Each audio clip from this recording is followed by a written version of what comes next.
Hello everyone, this is Gus from Laredo Sabers, and I'm going to show you a demo on the Youngling protector.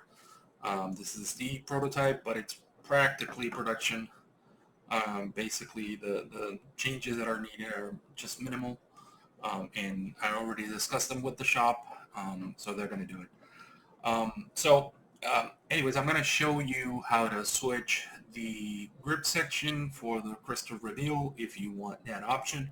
It's going to be included. And how to secure this piece as well as the chassis and everything. So if you want, you can unscrew these buttons. These are the auxiliary and main switches. They're spring-loaded, and they're swappable if you want to do that. In fact, you can swap them with the LEDs here because it has the same threading.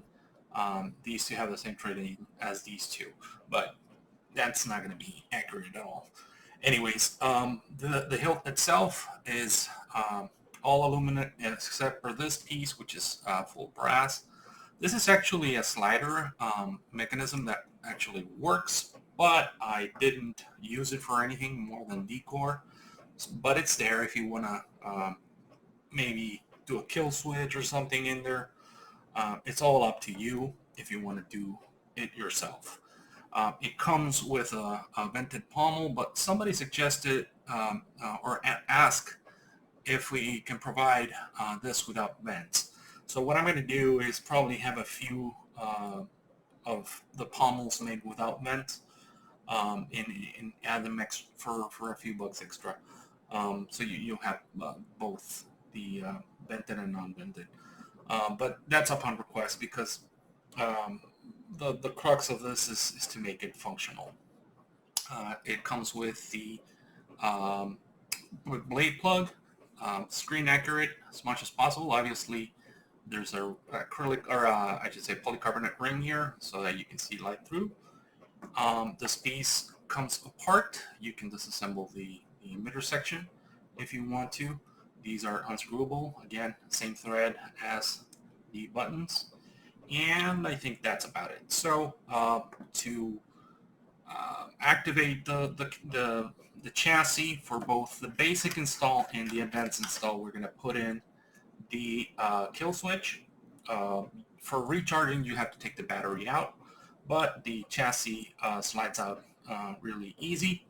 After you unscrew the pommel, in this prototype, I have a 3D printed piece to secure the chassis, but I decided that we're going to go with an O-ring design to hold it in place.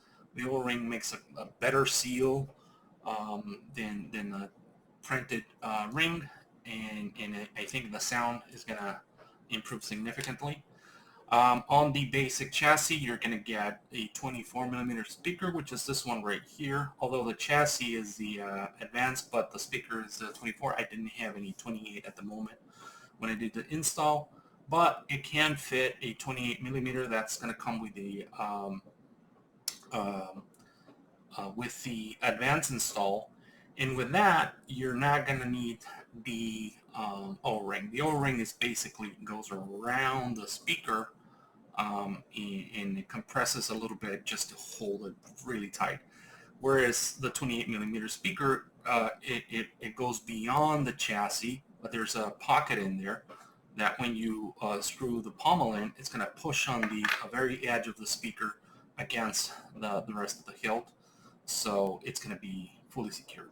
So this only goes one way. There's a little bit of quirkiness sometimes when you remove it because of the features on the design, but basically there's a set screw in here that goes inside this groove so that you can guide it all the way in, and it'll be right where the buttons are, as well as the two LEDs for alignment purposes. So again, this is the advanced, although this is the first revision. The new revision is a little bit more detailed. It has a little bit more stuff here and there. I remove the logo from the chassis from this position and hit it somewhere so that you don't have to show my brand there. And also made some changes here where the Profi board sits. It's going to be a little bit deeper.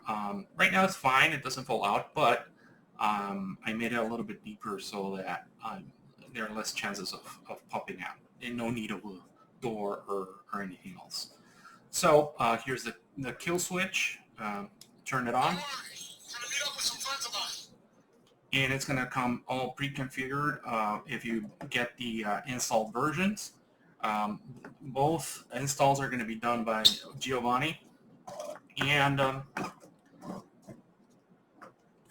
both of them will have Profi boards. The only difference is that one's going to come with the crystal and the extra accent, and the other one is going to be just normal Profi board and 2 buttons. That's it. So for show and tell,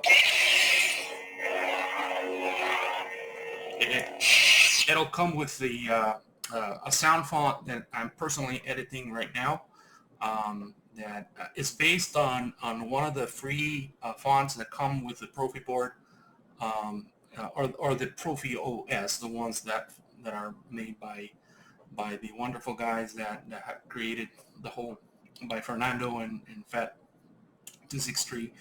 I'm just tweaking it so that I can add some of the dialogue and the sounds from those iconic Order 66 scenes we saw in the Book of Boba Fett, as well as the Mandalorian Season 3 on the flashbacks. So it's going to come preloaded with that font. Anyways, again, let me just show you how to swap this piece so you can see the crystal. So for that section, all you have to do is remove the cover track wheel. Actually, let me do this first. I'm going to take out the chassis again so it doesn't get in the way. And I killed it. So anyways, let's remove. It's all going to come with the Allen wrenches you need, because this one is a 3mm. It's actually an M4 screw, but you need a 3mm wrench. But it's going to come with the kit.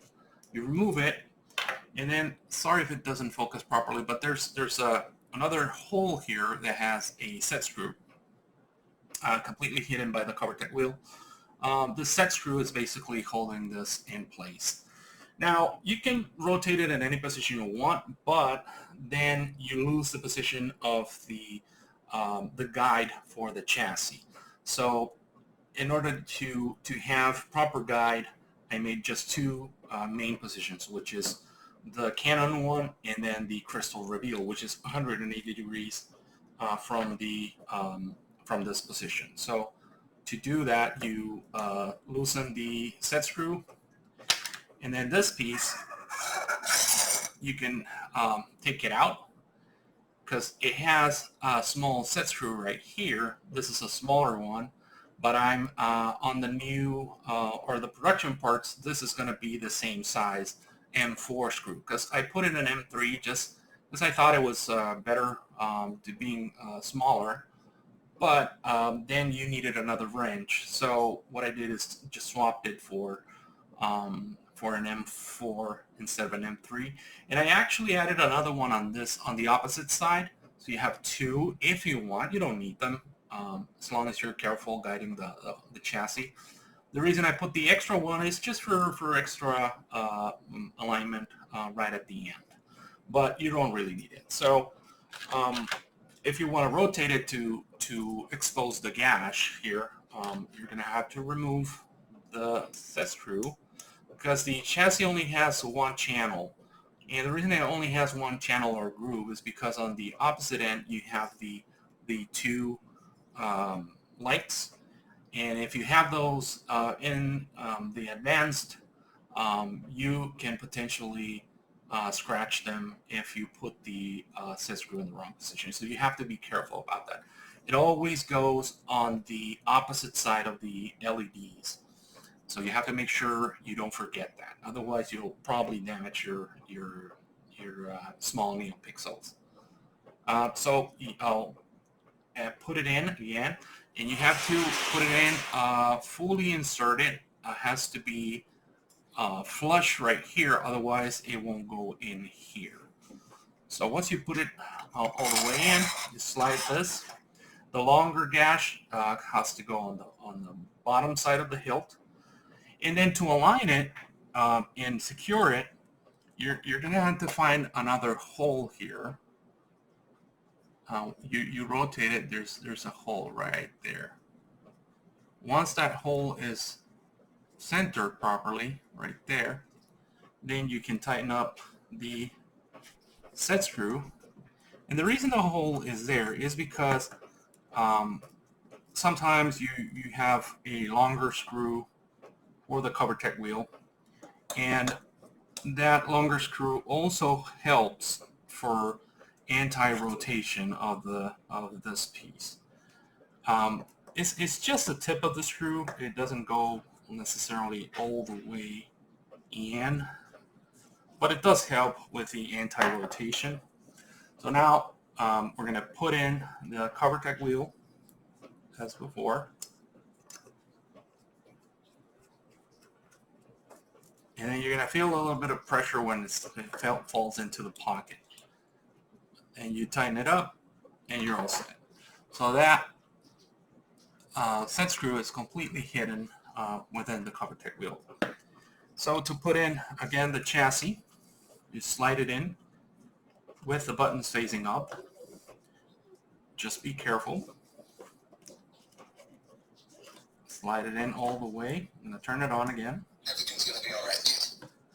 And that way you can see now the crystal completely exposed. Now the production version will have the gash more centered. This one is more to the side. I made it that way because I wanted just not to be symmetrical at all.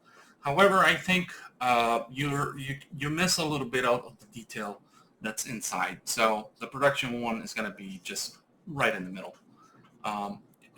It's still going to be asymmetrical, irregular, but more towards the center. Now, it might be a little bit sharp on some edges. I did ask our supplier, our shop, to make sure that none of the edges are sharp, but we'll make sure when it comes here that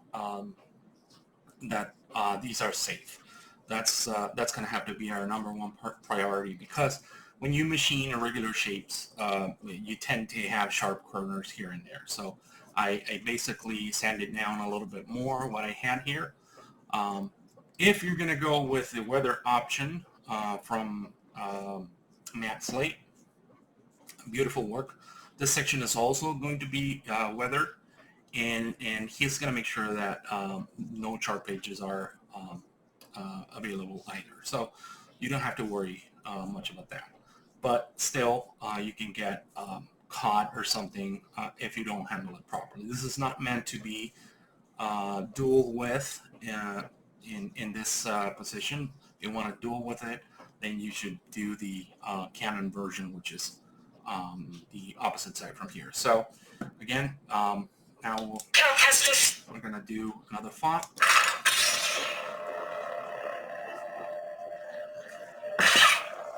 Let me turn on the lights a little bit so you can see the crystal here. Is configured right now to react similar to the blade. Everything's going to be all right, kid.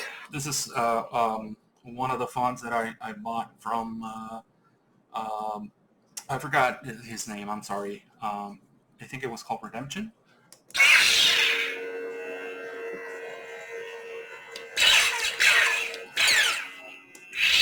So right now the crystal is independent from the blade so that you can have it in the off position.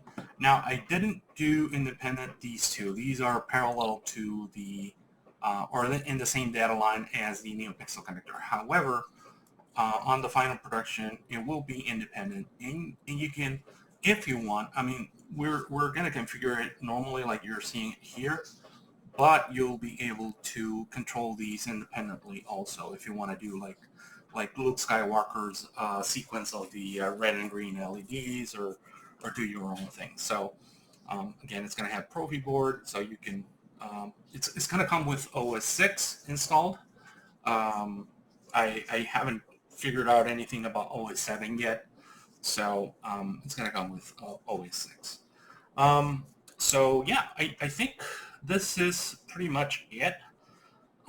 If you want to go back to the Canon version again, you just remove the cover tech wheel, unscrew the set screw, the retaining screw from this section here, swap the retention screw inside, and flip. That's all you need to do. And then there's the blade retention screw right here. This one is maybe going to be in different locations because this is just a threaded section. So you might not have it in this position. It might be here or here, or somewhere else.